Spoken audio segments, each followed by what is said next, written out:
Hi hello ನಮಸ್ಕಾರ ಗುರೂಜಿ, ಎಲ್ಲರಿಗೂ ಶುಭೋದಯ. ಶ್ರೀ ಬದ್ರಿನಾಥ್ ಟ್ರಾವೆಲ್ಸ್ ವತಿಯಿಂದ ನಮ್ಮ ಇವತ್ತಿನ ಡೇ 7 ಜರ್ನಿ ಸ್ಟಾರ್ಟ್ ಮಾಡ್ತಾ ಇರೋದು ರಾಜಸ್ಥಾನದ ಮೌಂಟ್ ಅಬೂನ ಭಾಗ್ಯಲಕ್ಷ್ಮಿ ಹೋಟೆಲ್ನಿಂದ. ಶ್ರೀ ಬದ್ರಿನಾಥ್ ಟ್ರಾವೆಲ್ಸ್ ವತಿಯಿಂದ ಬೆಳಗಿನ ಉಪಹಾರವಾದ idli, vada, sambar, chutney, lemon rice, tea, coffee, ಬಿಸಿನೀರು ಎಲ್ಲವನ್ನೂ ಸೇವಿಸಿ ನಮ್ಮ ಪ್ರಯಾಣ ಮುಂದುವರಿಸಿದವು ಮೌಂಟ್ ಅಬೂನ ಬ್ರಹ್ಮಕುಮಾರಿ ಮೆಡಿಟೇಷನ್ ಹಾಲ್ ಕಡೆಗೆ.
ಈಗ ನೀವು ನೋಡುತ್ತಿರುವ ಸ್ಥಳ ಮೌಂಟ್ ಅಬೂನ ಬ್ರಹ್ಮಕುಮಾರಿ ಧ್ಯಾನದ ಕೊಠಡಿ. ಈ ಕೊಠಡಿಯಲ್ಲಿ ಒಂದು ಬಾರಿಗೆ 5,000ಕ್ಕೂ ಹೆಚ್ಚು ಜನ ಧ್ಯಾನ ಮಾಡಬಹುದು ಹಾಗೂ ಮಹತ್ವದ ಆಧ್ಯಾತ್ಮಿಕ ಕೇಂದ್ರವಾಗಿ ಮತ್ತು ಅವರ ಅಂತರರಾಷ್ಟ್ರೀಯ ಚಟುವಟಿಕೆಗಳಿಗೆ ಕೇಂದ್ರವಾಗಿ ಕಾರ್ಯನಿರ್ವಹಿಸುತ್ತದೆ. ಬ್ರಹ್ಮಕುಮಾರಿಯರ ತತ್ವಶಾಸ್ತ್ರವು ಆಧ್ಯಾತ್ಮಿಕ ಪರಿವರ್ತನೆ, ಧ್ಯಾನ ಮತ್ತು ಮಾನವೀಯತೆಯ ಸೇವೆಯ ಮಹತ್ವವನ್ನು ಒತ್ತಿ ಹೇಳುತ್ತದೆ.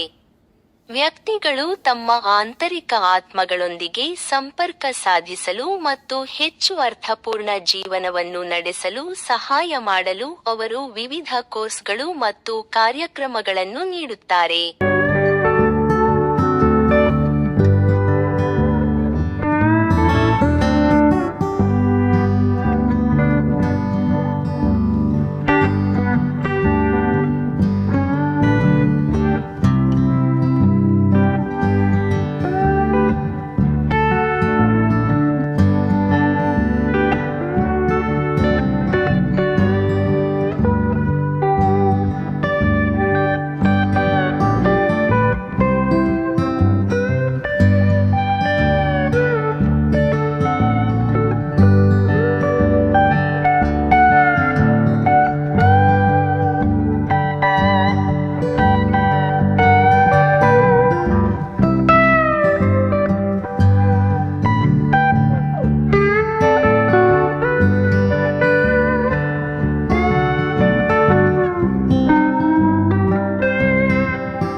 ರಾಜಸ್ಥಾನದ ಪ್ರಯಾಣ ಇಲ್ಲಿಗೆ ಮುಗಿದು ಈಗ ನಮ್ಮ ಪ್ರಯಾಣ ಗುಜರಾತ್ನ ಕಡೆಗೆ.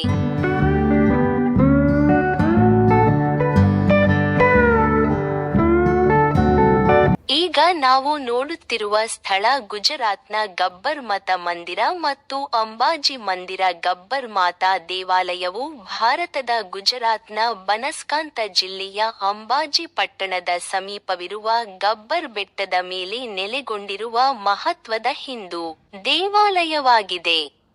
ಇತಿಹಾಸ ಮತ್ತು ಮಹತ್ವ. ಪ್ರಾಚೀನ ಮೂಲಗಳು. ದೇವಾಲಯದ ಇತಿಹಾಸವು ಹಿಂದೂ ಪುರಾಣಗಳಲ್ಲಿ ಆಳವಾಗಿ ಬೇರೂರಿದೆ ಮತ್ತು ಪ್ರಾಚೀನ ಕಾಲದಿಂದಲೂ ಇದೆ ಎಂದು ನಂಬಲಾಗಿದೆ.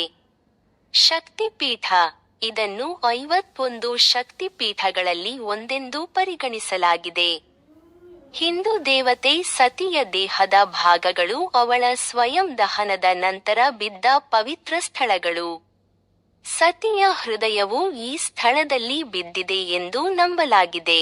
ಮೂಲ ಆರಾಧನೆಯ ಆಸನ: ಗಬ್ಬರ್ ಬೆಟ್ಟವನ್ನು ಅಂಬಾಜಿ ದೇವತೆಯ ಮೂಲ ವಾಸಸ್ಥಾನವೆಂದು ಪರಿಗಣಿಸಲಾಗಿದೆ ಮತ್ತು ಇಲ್ಲಿನ ದೇವಾಲಯವು ಮುಖ್ಯ ಅಂಬಾಜಿ ದೇವಾಲಯಕ್ಕಿಂತ ಹಳೆಯದಾಗಿದೆ ಎಂದು ನಂಬಲಾಗಿದೆ. ಆಚಾರ ವಿಚಾರದ ತಲೆಬೋಳಿಸುವುದು: ಇದು ಇಲ್ಲಿ ನಡೆದಿದೆ ಎಂದು ನಂಬಲಾಗಿದೆ. ಯಾತ್ರಾ ಸ್ಥಳ: ಈ ದೇವಾಲಯವು ಹಿಂದೂಗಳಿಗೆ ಪ್ರಮುಖ ಯಾತ್ರಾ ಸ್ಥಳವಾಗಿದೆ. ವಿಶೇಷವಾಗಿ ನವರಾತ್ರಿ ಉತ್ಸವದ ಸಮಯದಲ್ಲಿ ದೇವಾಲಯವನ್ನು ತಲುಪಲು ಭಕ್ತರು ಕಡಿದಾದ ಬೆಟ್ಟವನ್ನು ಹತ್ತುತ್ತಾರೆ. ವಿಶಿಷ್ಟ ವೈಶಿಷ್ಟ್ಯಗಳು: ಈ ದೇವಾಲಯವು ದೇವಿಯ ವಿಗ್ರಹವನ್ನು ಹೊಂದಿಲ್ಲದಿರುವುದು ವಿಶಿಷ್ಟವಾಗಿದೆ. ಬದಲಾಗಿ ಆರಾಧನೆಯು ದೇವಿಯ ದೈವಿಕ ಶಕ್ತಿಯನ್ನು ಪ್ರತಿನಿಧಿಸುತ್ತದೆ ಎಂದು ನಂಬಲಾದ ಪವಿತ್ರ ಯಂತ್ರ, ಜ್ಯಾಮಿತೀಯ ರೇಖಾಚಿತ್ರ ಮೇಲೆ ಕೇಂದ್ರೀಕೃತವಾಗಿದೆ. ಸ್ಥಳ: ಗಬ್ಬರ್ ಹಿಲ್, ಅಂಬಾಜಿ ಬಳಿ, ಬನಸ್ಕಾಂತ ಜಿಲ್ಲೆ, ಗುಜರಾತ್, ಭಾರತ. ಮಹತ್ವ: ಸತಿಯ ಹೃದಯಕ್ಕೆ ಸಂಬಂಧಿಸಿದ 51 ಶಕ್ತಿಪೀಠಗಳಲ್ಲಿ ಒಂದಾಗಿದೆ. ಇತಿಹಾಸ: ಪ್ರಾಚೀನ ಮೂಲಗಳು, ಹಿಂದೂ ಪುರಾಣ ಮತ್ತು ದಂತಕಥೆಗಳಿಗೆ ಸಂಬಂಧಿಸಿವೆ. ಪೂಜೆ: ಪವಿತ್ರ ಯಂತ್ರದ ಮೇಲೆ ಕೇಂದ್ರೀಕರಿಸಲಾಗಿದೆ. ಯಾವುದೇ ವಿಗ್ರಹವಿಲ್ಲ. ಬೆಟ್ಟದ ಮೇಲೆ ಸವಾಲಿನ ಆರೋಹಣದ ಮೂಲಕ ಅಥವಾ ರೋಪ್ವೇ ಮೂಲಕ ದೇವಾಲಯವನ್ನು ಪ್ರವೇಶಿಸಬಹುದು. ದೇವಾಲಯದ ಸಂಕೀರ್ಣವು ಸುತ್ತಮುತ್ತಲಿನ ಭೂದೃಶ್ಯದ ಅದ್ಭುತ ನೋಟಗಳನ್ನು ನೀಡುತ್ತದೆ. ನವರಾತ್ರಿಯಲ್ಲಿ ಅಂಬಾಜಿಯಲ್ಲಿ ನಡೆಯುವ ವಾರ್ಷಿಕ ಜಾತ್ರೆಯು ಪ್ರಮುಖ ಸಾಂಸ್ಕೃತಿಕ ಕಾರ್ಯಕ್ರಮವಾಗಿದೆ.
ಬದ್ರಿನಾಥ್ ಟ್ರಾವೆಲ್ಸ್ ವತಿಯಿಂದ ಮಧ್ಯಾಹ್ನದ ಉಪಹಾರ ಅನ್ನ, ಹೀರೆಕಾಯಿ, ಸಾಂಬಾರ್, ರಸಂ, ಮಜ್ಜಿಗೆ, ಉಪ್ಪಿನಕಾಯಿ ಎಲ್ಲವನ್ನೂ ಸೇವಿಸಿ ನಮ್ಮ ಪ್ರಯಾಣ ಮುಂದುವರಿಸದೆವು ಗುಜರಾತ್ನ ಸಿದ್ದಪುರ್ನ ಮಾತೃಗಯ ಕಡೆಗೆ.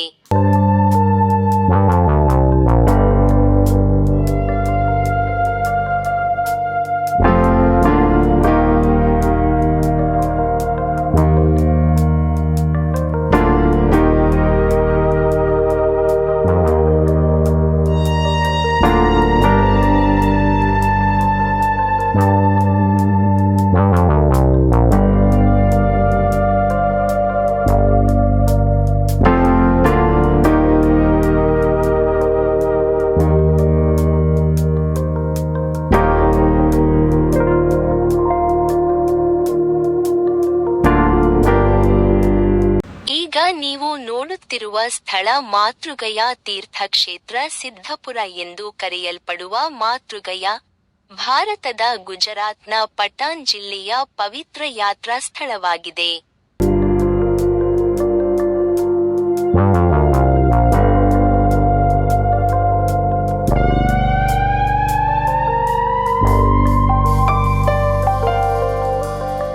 ಪಿತೃಶ್ರಾದ್ದವನ್ನು ಆಚರಿಸಲು ಇದು ವಿಶೇಷವಾಗಿ ಮಹತ್ವದ್ದಾಗಿದೆ.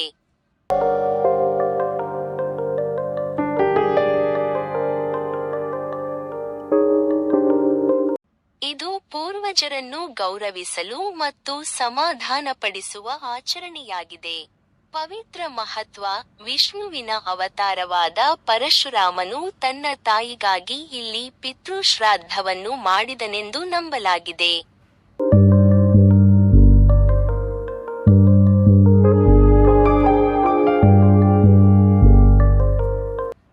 ಈ ಐತಿಹಾಸಿಕ ಸಂಬಂಧವು ಈ ಆಚರಣೆಗೆ ಪೂಜ್ಯ ಸ್ಥಳವಾಗಿದೆ.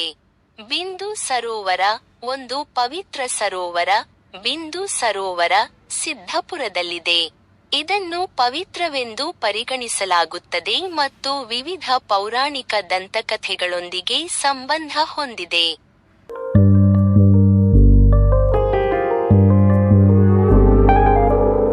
ಪಿತೃಶ್ರಾದ್ದ: ಜನರು ಮಾತೃಗಯಾಕ್ಕೆ ಭೇಟಿ ನೀಡುವ ಪ್ರಾಥಮಿಕ ಕಾರಣವೆಂದರೆ ಪಿತೃಶ್ರಾದ್ದ ಮಾಡುವುದು. ಈ ಆಚರಣೆಯು ಪವಿತ್ರ ಬಿಂದು ಸರೋವರದ ದಡದಲ್ಲಿ ಅಗಲಿದ ಪೂರ್ವಜರಿಗೆ ಪಿಂಡದಾನವನ್ನು, ಅಕ್ಕಿ ಚೆಂಡುಗಳನ್ನು ಅರ್ಪಿಸುವುದನ್ನು ಒಳಗೊಂಡಿರುತ್ತದೆ. ಆಧ್ಯಾತ್ಮಿಕ ಪ್ರಾಮುಖ್ಯತೆ: ಈ ಸ್ಥಳವು ಆಧ್ಯಾತ್ಮಿಕ ಮಹತ್ವದಿಂದ ಕೂಡಿದೆ ಮತ್ತು ಅನೇಕ ಜನರು ಆಶೀರ್ವಾದ ಮತ್ತು ಆಧ್ಯಾತ್ಮಿಕ ಜ್ಞಾನೋದಯವನ್ನು ಪಡೆಯಲು ಭೇಟಿ ನೀಡುತ್ತಾರೆ. ಶಾಂತಿಯುತ ವಾತಾವರಣ: ಮಾತೃಗಯದ ಪ್ರಶಾಂತ ವಾತಾವರಣವು ಆಧ್ಯಾತ್ಮಿಕ ಅಭ್ಯಾಸಗಳು ಮತ್ತು ಆತ್ಮಾವಲೋಕನಕ್ಕೆ ಶಾಂತಿಯುತವಾದ ನೆಲೆಯನ್ನು ಒದಗಿಸುತ್ತದೆ. ಪಂಡಿತರು, ಆಚರಣೆಗಳು ಮತ್ತು ಸಮಾರಂಭಗಳ ಮೂಲಕ ಭಕ್ತರಿಗೆ ಮಾರ್ಗದರ್ಶನ ನೀಡಲು ಅನುಭವಿ ಪಂಡಿತರು ಲಭ್ಯವಿರುತ್ತಾರೆ.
ಮಾತೃಗಯಾ ವೀಕ್ಷಿಸಿದ ನಂತರ ಈಗ ನಮ್ಮ ಪ್ರಯಾಣ ಆನಂದ್ ರೆಸ್ಟೋರೆಂಟ್ ಹೋಟೆಲ್ ಕಡೆಗೆ ಬನ್ನಿ. ಹೋಟೆಲ್ ನೋಡಿ ಬರೋಣ.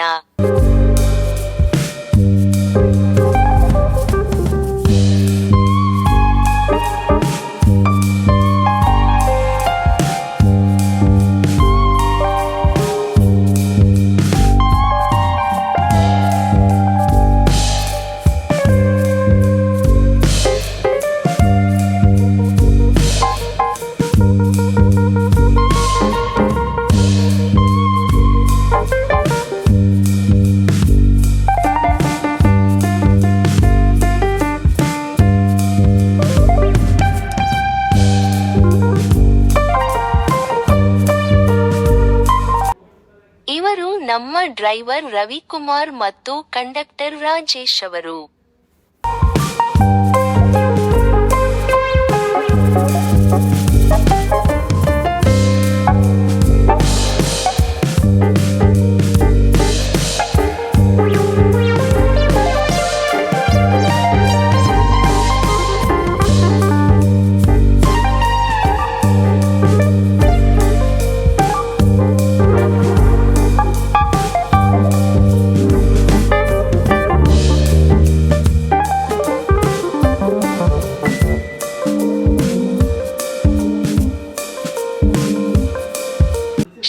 ಬದ್ರಿನಾಥ್ ಟ್ರಾವೆಲ್ಸ್ ವತಿಯಿಂದ ಸಂಜೆ ಟೀ ನೀಡಿದ್ದರು.